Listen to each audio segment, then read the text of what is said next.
On the way back from Lewis's funeral, my mom told me to start packing. She waited until the day before we left to tell Edie. I'm not sure if she wanted to make it easier or harder.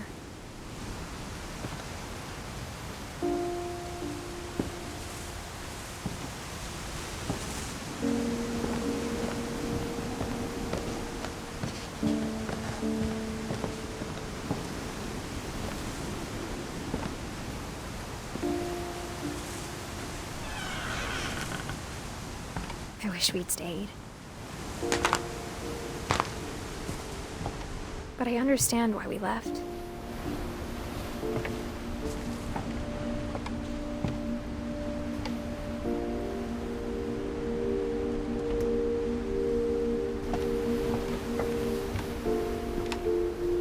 My mom ended up leaving everything behind.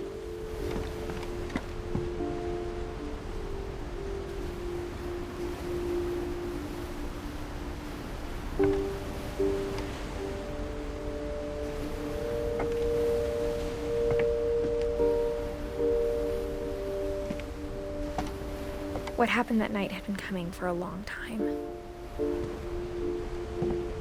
Maybe it should have come sooner.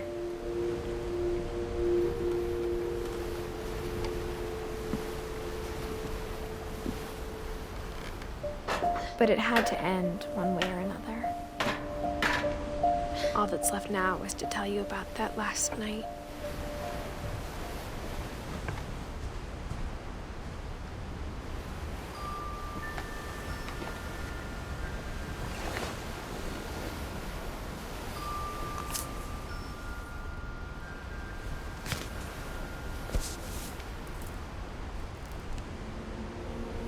That whole last day, Edie just watched us pack and didn't say a word. Until supper, when she raised her glass and said, "To our final night together, and all our final nights apart." Grandma, you know what I said about alcohol. Some of your medications are very Edith, specific. I left a present for you in the hallway. Why don't you go open it? The grown-ups have to argue now. I'm sorry, you're right.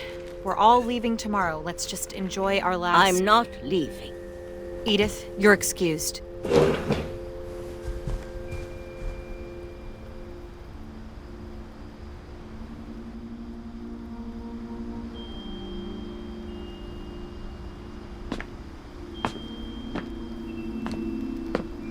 The power had been shut off that morning, but Edie always had plenty of candles. When my mom sealed the library, I don't think she knew about the other entrance. Or that Edie had a key to it.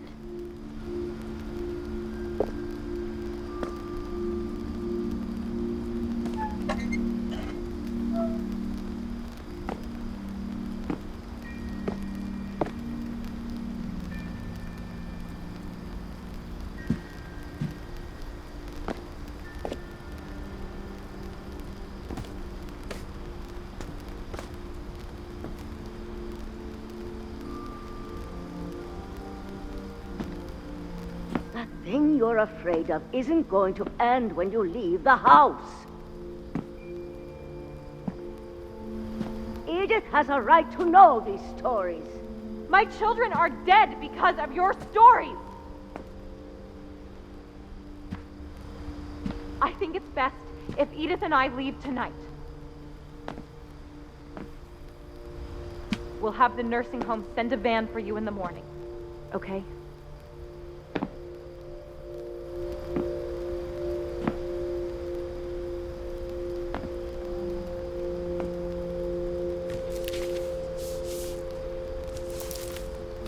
Dear Edith, there's so many stories I wish I could tell you, but there's only time for one. This is about what happened on the night you were born.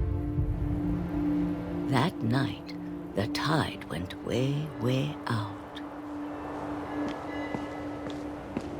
It was the first and last time I ever saw the old house aground. There'd been an earthquake out in the middle of the ocean. They called it the lowest tide in 1,000 years. It smelled awful. You know, I've seen that house every day of my life.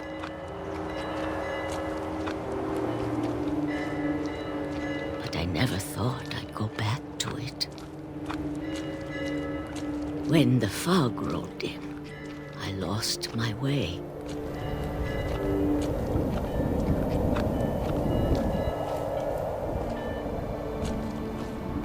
I got turned around.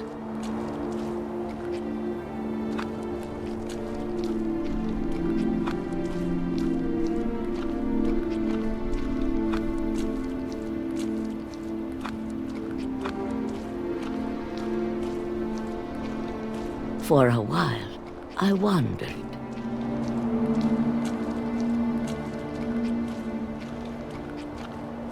I started seeing things.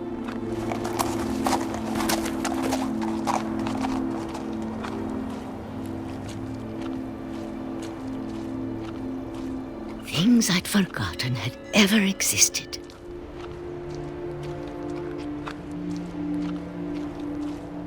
But when I saw them, they felt like old friends. That night, a lot of things came back to me. Or maybe I came back to them.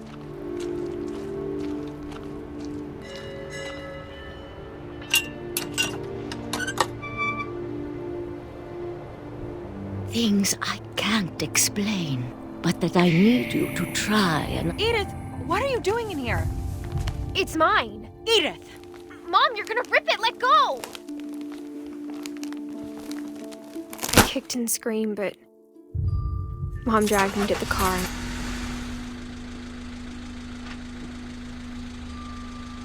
I never saw Great-Grandma Edie again. The next morning, the van came to pick her up, but she was already gone. After that, we moved around a lot.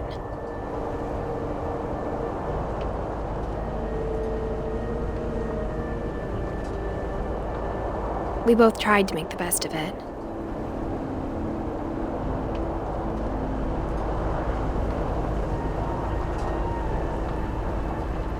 A few years went by.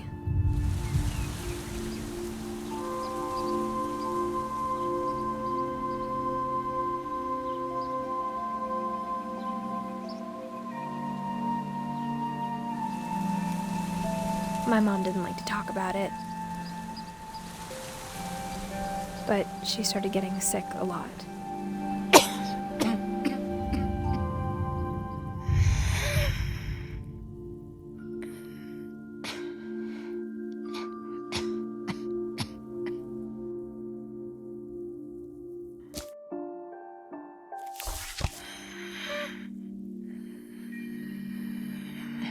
She got better for a while, and then she didn't. And then I was alone.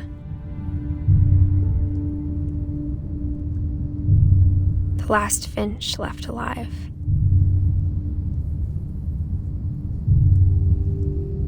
Until I found out about you. I'm still not sure what to tell you about all this. If we lived forever, maybe we'd have time to understand things. But as it is, I think the best we can do is try to open our eyes. And appreciate how strange and brief all of this is.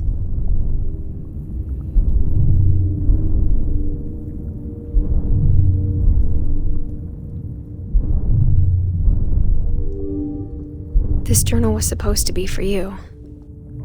But now I hope you'll never see it. I just want to meet you and tell you all these stories myself. But I guess if you're reading this now, things didn't work out that way.